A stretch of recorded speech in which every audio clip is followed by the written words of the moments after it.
The libs have attacked lots of normal things in recent years.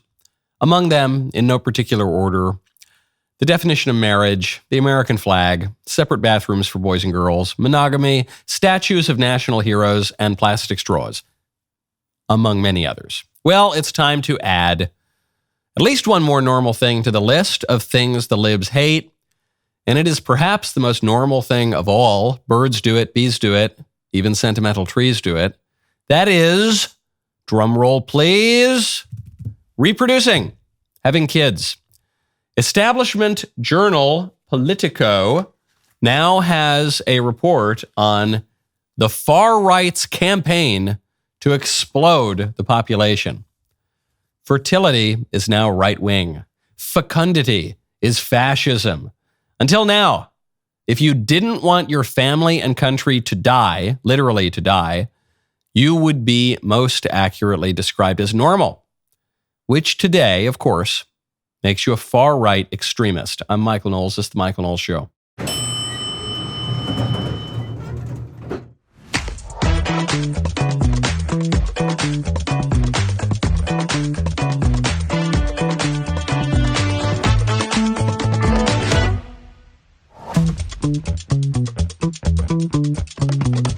Welcome back to the show. Joe Biden has moved ahead with banning TikTok, and some conservatives are celebrating. I think they are misunderstanding the situation. I think this is a big win for Biden if this goes through. We'll get to why in a moment. First, though, speaking of very, very aged American political figures, you ought to check out the Ballad of Davy Crockett. Here at the DailyWire, we are big fans of entertainment content that is not trying to push a woke agenda into your living room.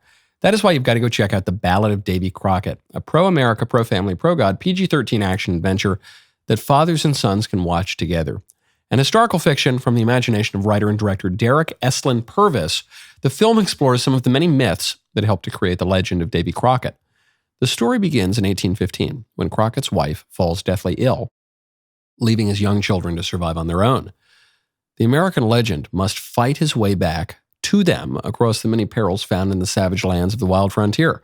This film examines the complex 200-year history of European settlers and Native Americans living side by side as neighbors, long before Andrew Jackson's Indian Removal Act.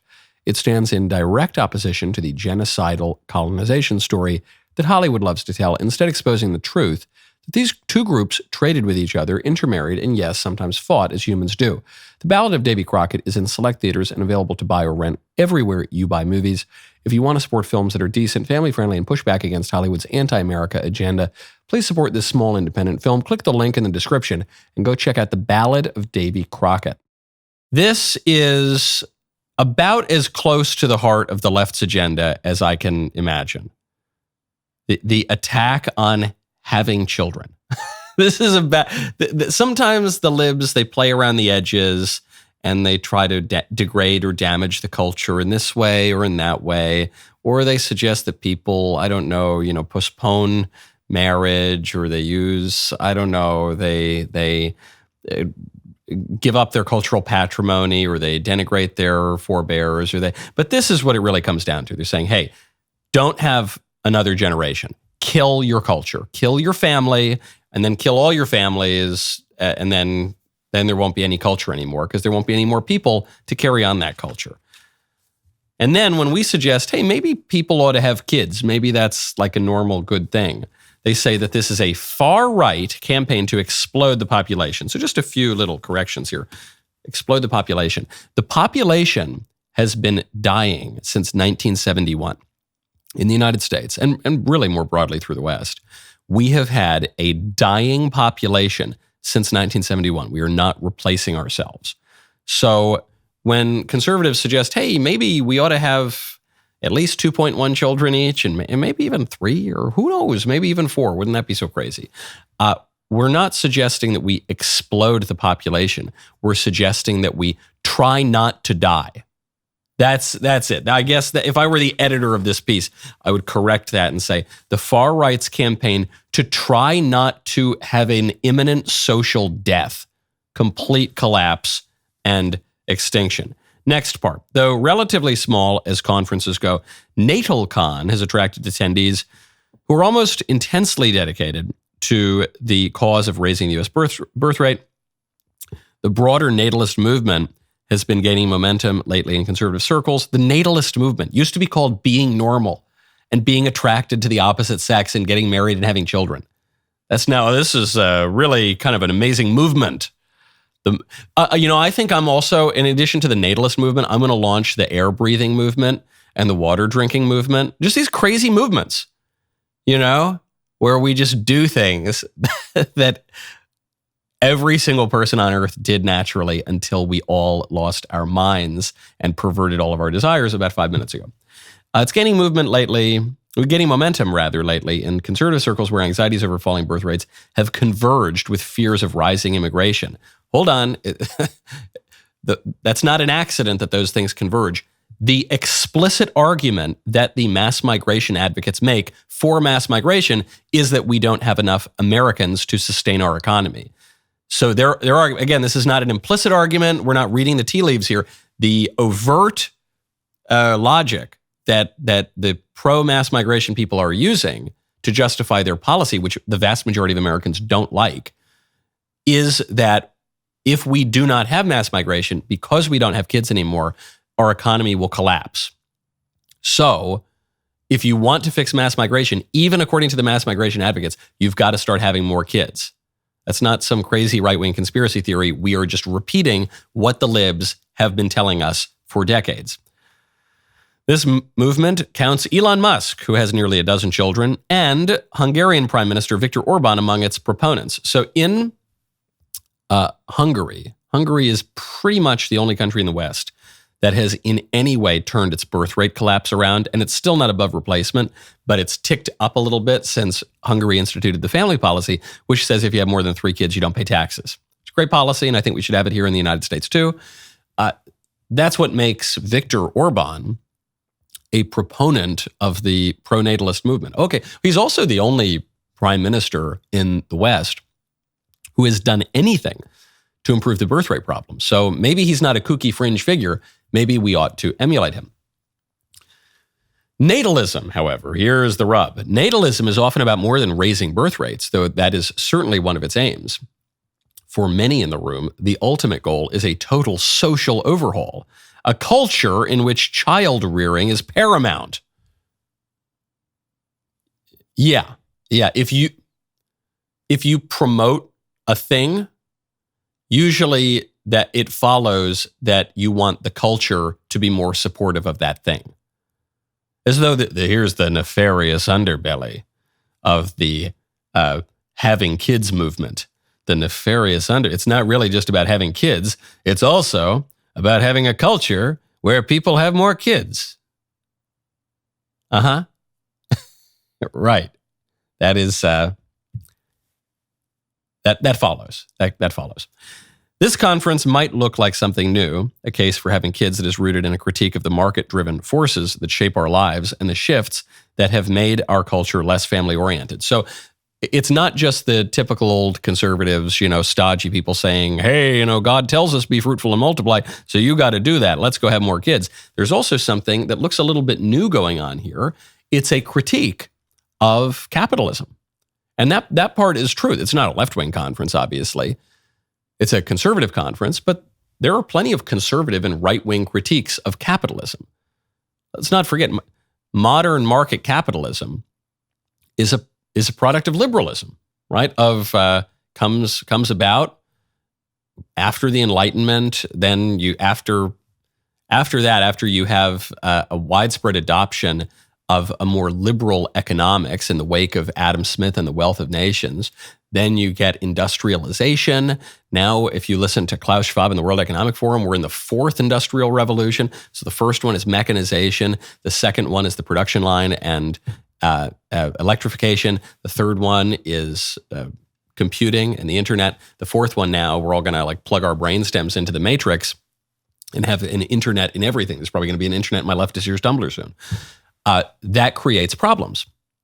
And it's not just critiques from the left, the Marxists and the socialists who are critiquing capitalism, but it's conservatives too. It's just a major disruption.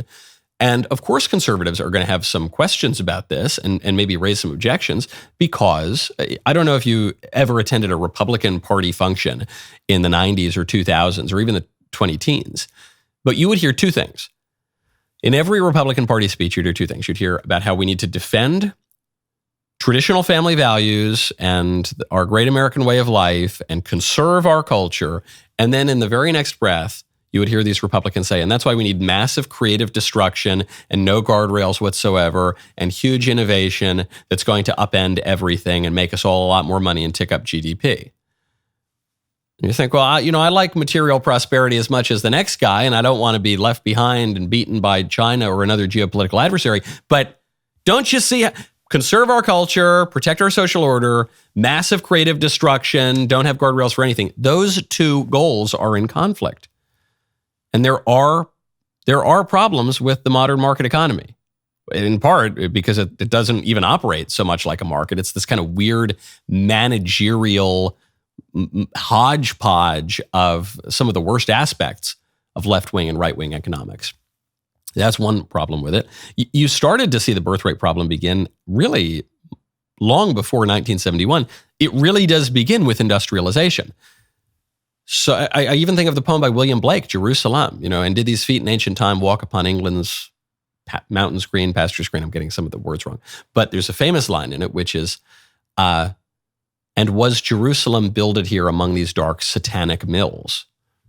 The dark satanic mills are referring to the mills of industrialization. That's a deeply conservative critique.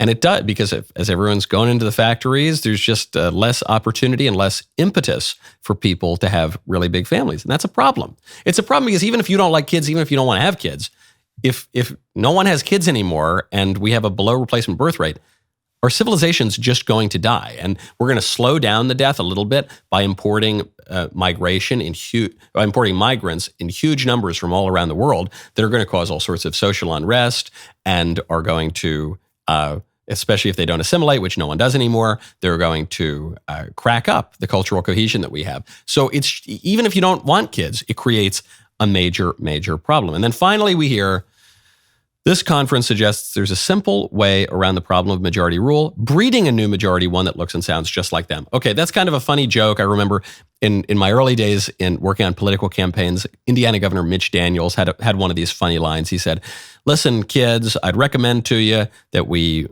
beat the libs at the ballot box, but also get married and have a lot of kids. We can either out-argue the liberals or we can outbreed the liberals. The latter is much more fun. And it's a funny line. I use the line too sometimes. But it's about more than that. It's not just about the liberals not having kids and the conservatives having kids, and then boom, there you go. First of all, sometimes kids rebel against their parents, and the way that kids rebel against their parents is because culture matters. The society in which we live is going to shape how we think about things, how we view the world, and how we view ourselves. So part of creating a culture of life, and a culture not only that is opposed to abortion, but a culture that is encouraging of marriage and family and having lots of kids and being normal.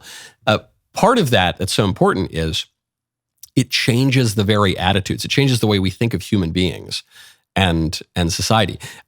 Governor Kristi Noem, is in a lot of hot water because she killed her farm dog, and some people feel very strongly about this. Of course, people love their dogs and their puppies. So they're going to have an emotional reaction to that. And I totally get it. And it's just, that's always the way things are. Dog is man's best friend.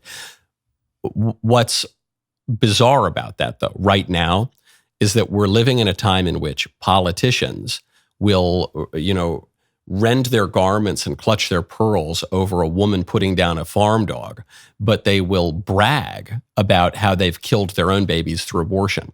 They will gleefully support abortion up until the third and frankly fourth trimester, if we're talking about the Virginia governor, Ralph Northam, and some other Democrats as well.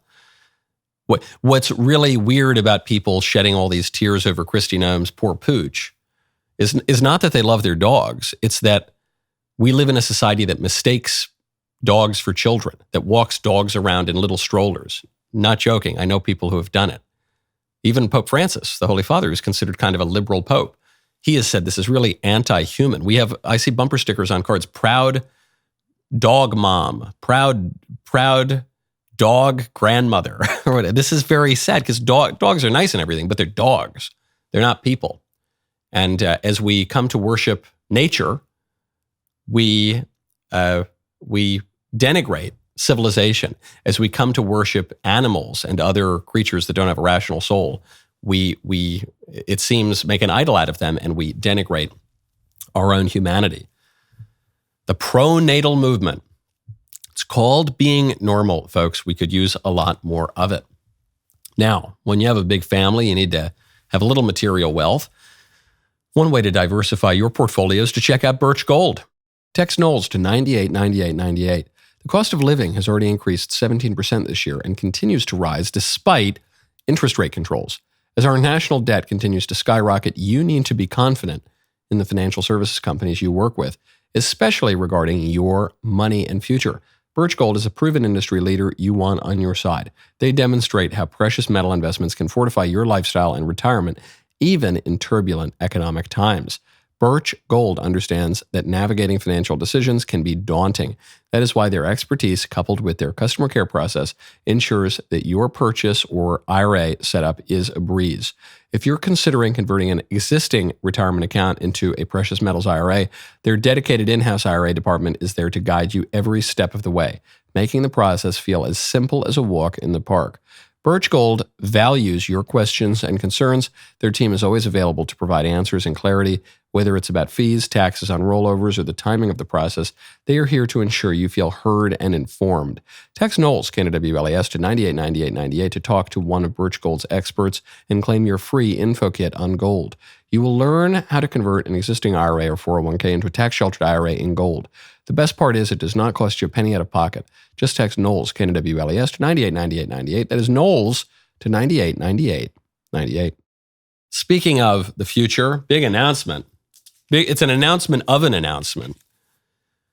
Headline, the announcement that we've found alien life could be just a couple years away. Spoiler alert. No, it won't. It won't be. It won't be because we won't find it. It's not there.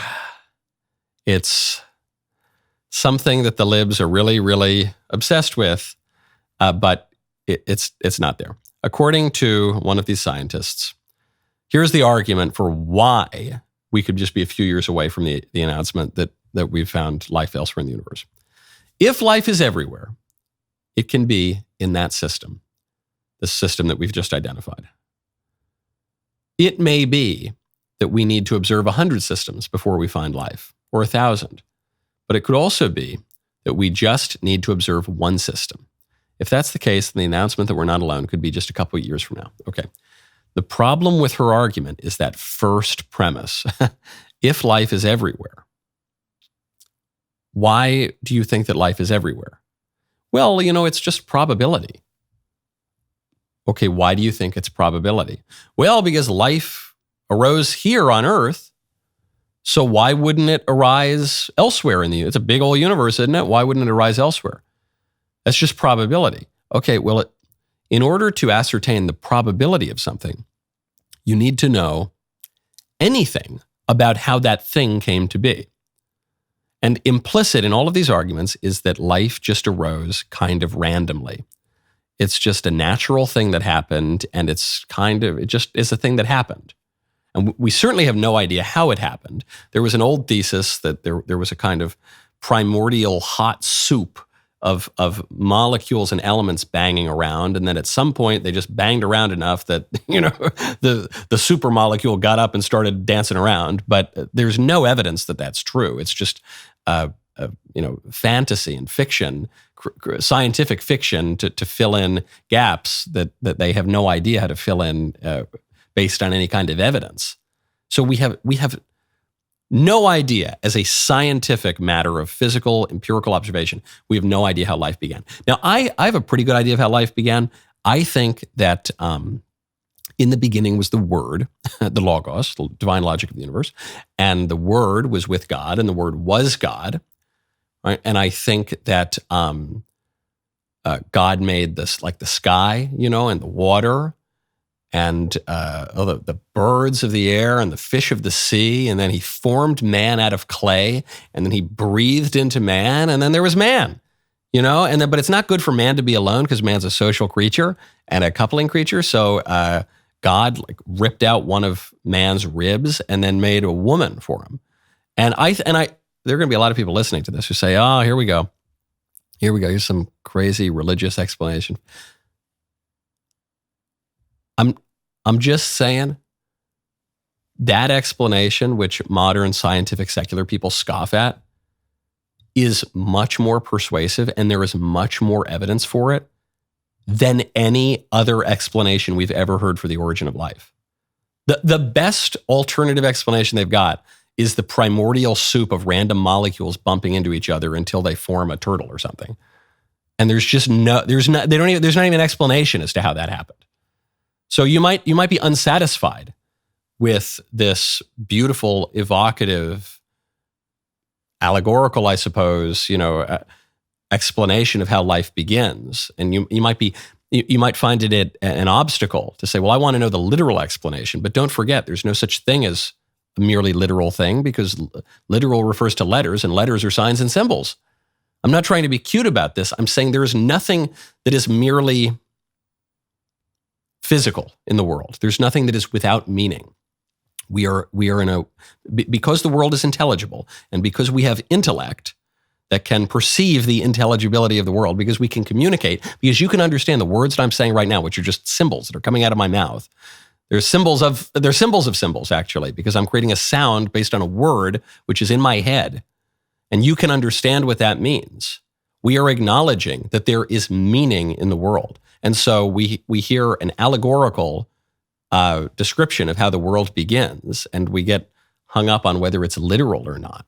I don't even know what literal is. But you know what I do know? You know what I'm pretty confident in?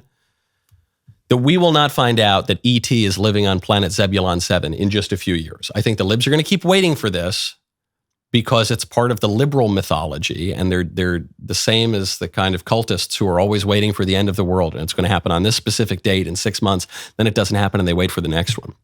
The other crazy thing about it is I can't help but notice that the libs are really interested in all life everywhere potentially in the cosmos, except for human life. We're interested, if we found one little tiny bacterium on planet Zebulon 7, it would be the biggest banner news. They would just go crazy. But if a mother becomes pregnant with a beautiful human child, we would deny that that was life, and we would encourage that, in our liberal culture, we'd encourage that mother to kill that baby.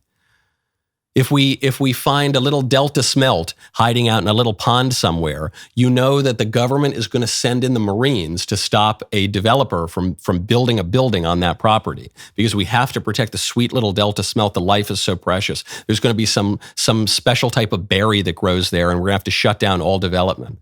But a human being, that's the one animal that we don't care about at all, that we're trying to diminish, that we mock people for wanting to produce more of them. We say they're crazy, pro-natalist, far-right maniacs. We push contraception in the culture. We push abortion in the culture. We push euthanasia. We're killing old people in any way to prevent there from being more humans who are the highest of the created things in this cosmos of ours. We have rational souls. We can talk about these things. We can reason abstractly. That's why we're tried for crimes, is because we have a conception of justice.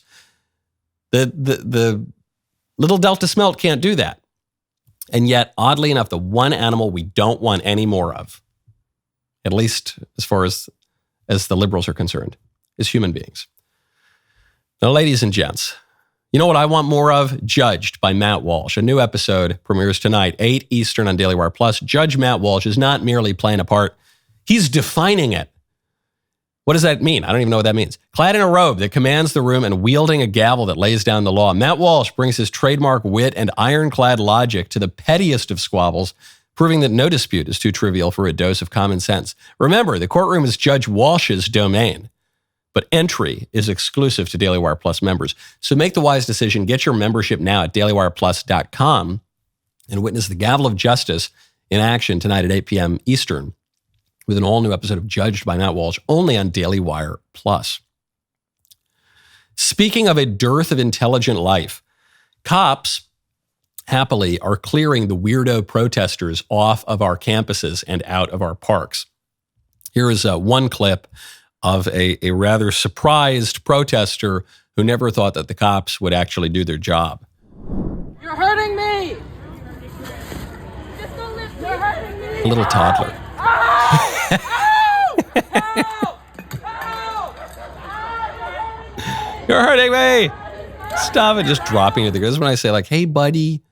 This is my little toddler. Hey, buddy, it's time to go to bed. I want to go to bed. It's time to go to bed. Buddy drops to the ground. I say, well, I'll just pick you up. Huh? What? You can pick me up? And by the way, my toddler screams and cries a lot less than that college student.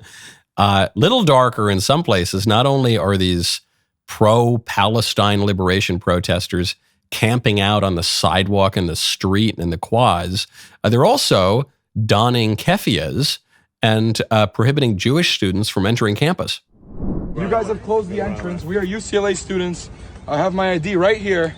I'm being blocked off, not by the security guard, but by you two. You three. Oh, look, they're making their burger while I'm going this way. Excuse me. This is what they do.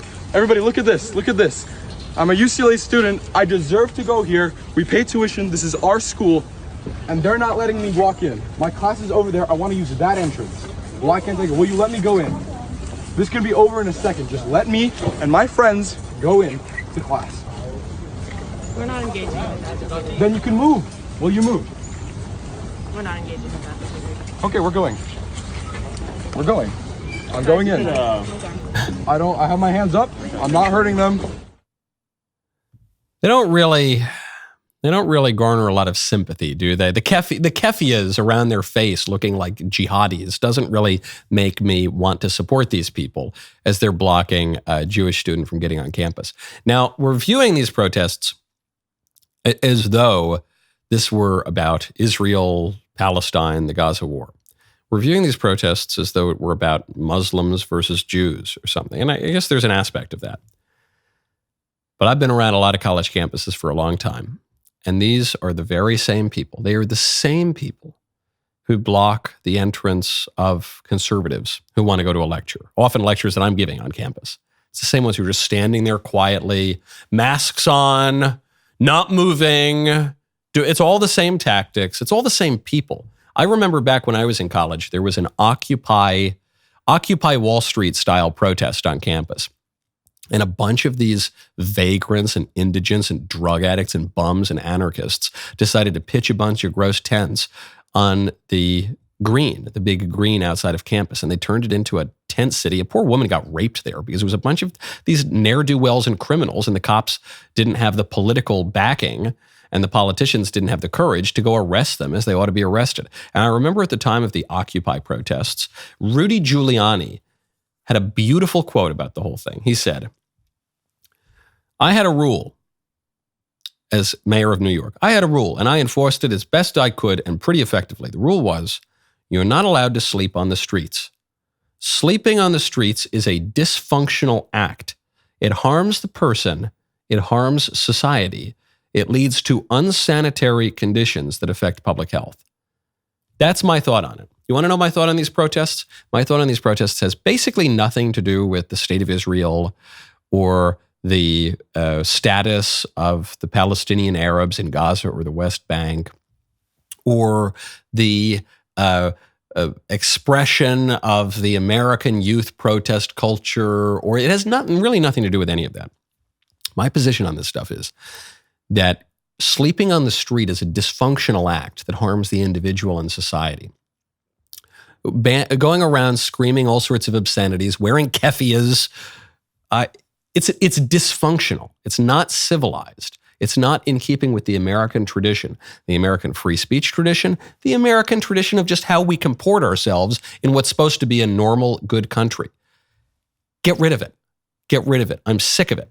J.D. Vance, a very wise senator, who actually was at my college. He was in the law school, I was in the undergrad, when, I believe exactly when those Occupy protests were going on. So he saw the same thing I did firsthand. Maybe it radicalized him like it did to me.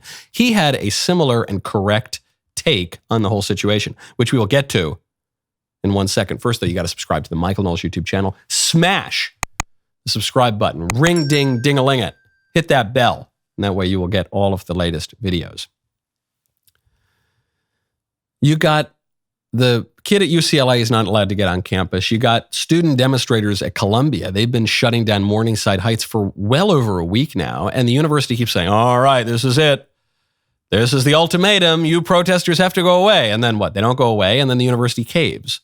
Now Jewish students aren't even showing up to class because they fear for their safety. Fair enough. You got wackos with kefias screaming about river to the sea. We're going to get rid of all the Jews or whatever. And so I get why they're not going to class. And the university is just so pathetic. They're so cowardly. So J.D. Vance, Senator Vance from Ohio, comes out and he says, my view on the campus protests is very simple. I don't care what your cause is, whether you're pro or anti-Israel or anything else. You don't get to turn our public places into a garbage dump. No civilization should tolerate these encampments. Get rid of them. I agree. I would go a little further than Senator Vance. I do care what your cause is.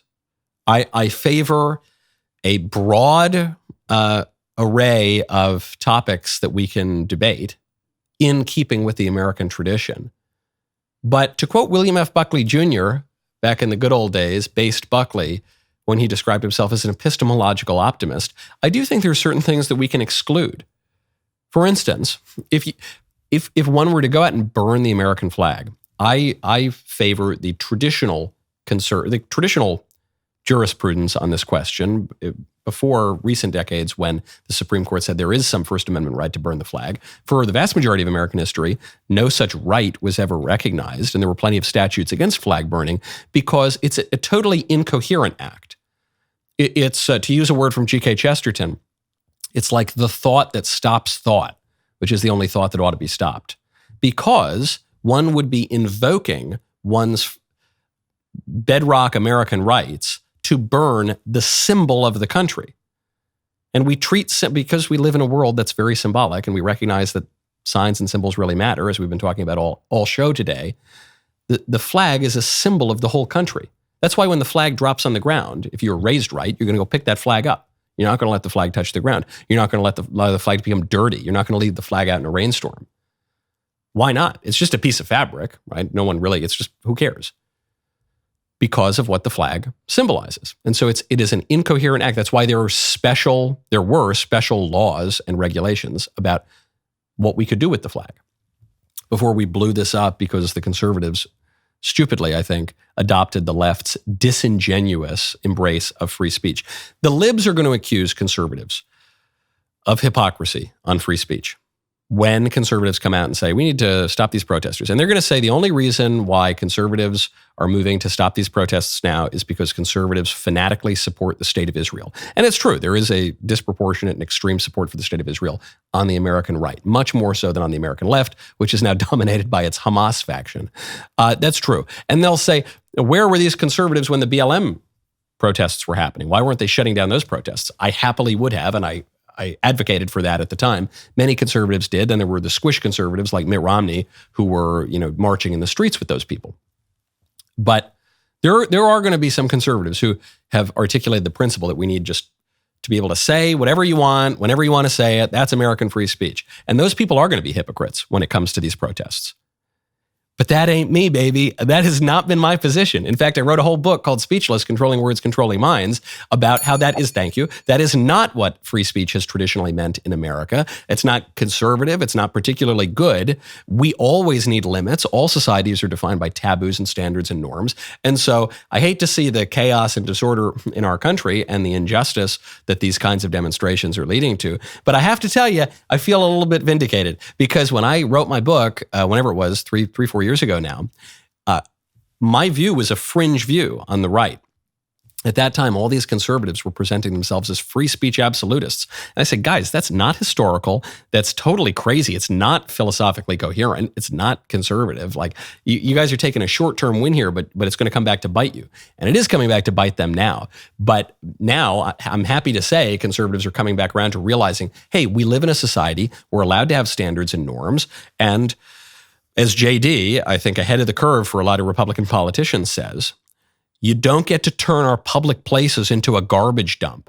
No civilization should tolerate this. Totally agree. And I'm glad many other people are agreeing with us now too. Now, speaking of protests, did you know that Joe Biden was arrested at a civil rights protest, allegedly.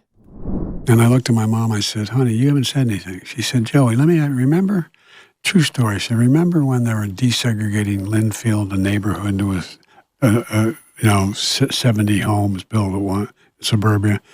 And I told you, and there was a black family moving in, and there was people who were down there protesting. I told you not to go down there, and you went down. Remember that? And you got arrested by standing on the porch with a black family. Right. And they brought you back, the police. And I said, yeah, Mom, I remember that. Yeah, Mom, I remember that. Joey, do you remember when you were the greatest hero of the 1960s and 70s? Do you remember when Martin Luther King walked up to you and he said, Joe, I have a dream that one day you'll be the president because you're the greatest, coolest, most handsome guy ever, Joe.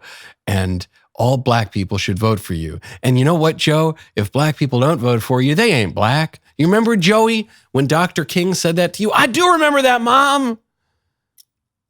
Well, I don't remember that. And not even the liberal journalists remember that. CNN, of all places, coming out, fact-checking this claim. Fact check, Biden repeats his claim that he got arrested defending civil rights. There is still no evidence for it. There is no evidence for that, just as there's no evidence that Joe Biden ever got his license to drive a Mack truck, just as there's no evidence of a lot of things that Joe Biden says. The real irony, the hilarious irony to Joe Biden now presenting himself as, the deputy to Martin Luther King, if not, soon it's going to be Malcolm X, that the Joe Biden, this great civil rights icon, is that Joe Biden began his political career as, shall we say, a skeptic of some of the civil rights movement. Joe Biden's own vice president, Kamala Harris, made this her chief attack when she was running for president against Joe Biden in 2020. She said there was this policy of busing where you would bus black kids all the way across town or across the county to the rich white schools. And no one really liked this policy. Especially not the rich white liberals who had their schools being taken over by the poor black kids from the inner city. And all those rich white liberals really could talk a good game on civil rights until it affected them. And then they hated the policy. But even a lot of black people who were being bused didn't like the policy. It was generally unpopular. It was a big hobby horse of the left, though. Biden opposed it. Biden famously opposed it. And his own vice president said, one of those girls who was getting bused was a young Kamala Harris, Joe. And you dirty, rotten racist, you oppose that. Joe Biden famously said, unless we do something about this, talking about busing, my children are going to grow up in a jungle, the jungle being a racial jungle with tensions having built so high that it is going to explode at some point. We've got to make some move on this, meaning we got to stop the busing. That is an actual quote from Joe Biden from September 27th, 1977. It is in the records of the Senate Judiciary Committee. He said that unless we do something about all this civil rights stuff, my kids are going to grow up in a racial jungle. Okay. And now all of a sudden he's best buddies with, I don't know, MLK and Nelson Mandela and Malcolm X. I don't know. So sad. It's especially sad for Biden because it means he's never stood for anything. He was for the crime bill before he was against the crime bill. He was against busing before he was for busing. He was for the defense of marriage before he was for the abolition of marriage. He was this, that. He doesn't believe anything. So, which means he has no legacy. His legacy will be that maybe he'll get a post office named after him. I guess he'll get a presidential library. But he has no legacy. Because despite rising to the highest office in the land, he's never accomplished anything because he doesn't believe anything, so he never had anything to accomplish. So it's a real warning for everyone out there who is compromising on their beliefs and their integrity just in the pursuit of power or prestige or a new position. You can get the power and you get the prestige in the new position, but if you don't wield it for any purpose, it is as though you never had it. It's totally pointless, as has been Joe Biden's political career. My favorite comment yesterday is from Mr. Drew 1, who says, Kristi Noem might not get picked for VP, but after that dog story, she's the obvious choice to run the ATF. That's true. Maybe dog catcher. I don't know. Do we have a federal dog catcher? I don't know. Speaking of Joe Biden's presidency, Bill Barr just gave a masterclass for critics of President Trump, for everyone really, on how to handle the 2024 presidential race. I'm going to have to sing his praises even more. Bill Barr just gave a masterclass for American citizens on how to view politics, full stop. Response to you saying you'd vote for the Republican ticket. Wow, former AG Bill Barr, who let a lot of great people down by not investigating voter fraud in our country, has just endorsed me for president despite the fact that I called him weak, slow-moving, lethargic, gutless, and lazy. Based on the fact that I greatly appreciate his wholehearted endorsement, I am removing the word lethargic from my statement. Thank you, Bill. Yeah. It's classic Trump. What's the question? What's your response? Well, I mean, obviously, what I said was that I'm very disappointed that this country is stuck with this choice between two people who I don't think either of them should be president of the United States. But given that binary choice, I feel I have to choose Trump. But he's mocking you. So it's not about me. I love that. I love that last line. Caitlin Collins, CNN, she thinks she's got Bill. She's going to embarrass him because Bill Barr, Trump's attorney general, comes out and he had been very critical of Trump, but he says, well, yeah, I endorse him. It's between him and Biden, so I endorse him. And Trump, twists the knife. He's making fun of Barr, even as he's thanking him for the endorsement. And Bill Barr laughs it off. He says, yeah, of course, it's Trump. What do you expect of Trump? He says, but he's mocking you. He's making fun of you. Aren't you going to endorse Biden now? And he goes, huh? Oh, no. It's not about me. It's not about me. There are a lot of people, and I get it. I sympathize. People who have personal beef with Donald Trump, who now say, I can't vote for Donald Trump because I have personal beef. I get it. I sympathize. But that is not the magnanimous thing. That is not what someone great of soul would do, would think of in this situation, because it's a binary choice, as Bill Barr says. And you might not like Trump. You might lament that this is the binary choice that we have. But it is the choice that we have. Same thing happened in 2016, and there was a Never Trump movement, and I thought that was wrong. And I was obviously not a part of the Never Trump movement. Even though at that time, I didn't realize how great a president Trump would be. So I had trepidations. I thought, I don't know, he's a New York billionaire. He's palled around with Democrats. I don't know if he's going to be a good president. But I said, but it's a binary choice. And so whatever your trepidations, even if you got personal beef like Bill Barr, he says, it's not about that. It's not about me. It's about the country. He goes on. I think that I've said this all along. If faced with a choice between two people, neither of which I think should be president, I feel it's my duty to pick the person who I think would do the least damage to the country. And I think Trump would do less damage than Biden. And I think all this stuff about a threat to democracy, I think the real threat to democracy is the progressive movement and the Biden administration. Perfect. I want every Republican who says, I'm not going to vote for Trump, whether because, I don't know, because you liked Haley or DeSantis or whoever. And now I'm not going to vote for Trump. Okay. Well, look, if you're a liberal, if you're just a liberal, like Liz Cheney or something, okay, you're a liberal, you vote for Biden, you like liberalism. But if you're not, if you say you're a conservative, if you really believe what Bill Barr just said, that the real threat comes from the progressive movement, it comes from the left, it comes from the liberals. That's the real threat to our democracy, our form of government, our constitution, all the rest of it. Then you got to vote for Trump. You got to vote for Trump, or you're a narcissist. Or, ironically, you are the thing you accuse Trump of being. Or you're self-interested and you're not thinking of the common good and you're not thinking of it.